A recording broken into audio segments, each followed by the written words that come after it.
नमस्कार, मैं प्रमोद पाठक। आप देख रहे हैं पाठक पंचांग। आज हम समर्थ राम स्वामी के रचित अगले सूत्र के श्लोक के बारे में जानते हैं। श्री राम समर्थ, जय जय रघुवीर समर्थ। सदा सर्वदा प्रीति रामे धरावी, दुखाचे स्वये सांडिजीवी धरावी।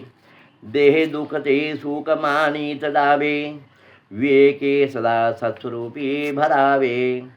जनी सर्वसुखी असा कोण आहे, विचारी मना तुझ शोधून पाहे।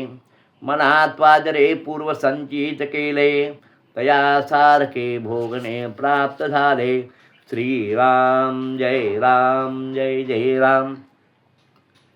इस श्लोक के माध्यम से समर्थ रामदास स्वामी ने कहा है, सभी जगह अगर हम राम को प्रीति धरेंगे, राम को प्यार करेंगे, राम का नाम स्मरण करेंगे, तो हमारे आने वाले दुख संकट हम झेलने की हमको ताकत प्राप्त हो जाती है। हमारे पास हम सब लोग हमें दुखी क्यों होता है? हमें पूर्व प्रसन्नता नहीं दुख प्राप्त हुआ है। ये हमें दुख न मान के सुख मान के जाओ और भगवान जी के विवेक, अपने पास विवेक रहेगा, सदविचार करने का कोशिश करेंगे तो हमको यश प्राप्त हो सकता है। विवेक से काम कीजिए। किसी का मन दुखी गए तो अपनों को तकलीफ हो सकती है। दुनिया में कोई सुखी नहीं है।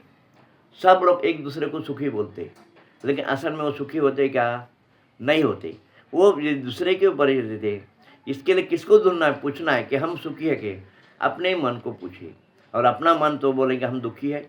तो ये कैसे होता है कि हमारा पूर्व संचित है, और पूर्व संचित से बाहर निकलने के लिए क्या करना पड़ेगा? राम को प्राप्त करना पड़ेगा। राम प्राप्त के लिए आपको राम नाम जप करना पड़ेगा, नामस्मरण करेगा, संतों के साथ रहना पड़ेगा, और सदयोग विद्या से अपना कार्य करेगा। जय जय रघुवीर समर्थ।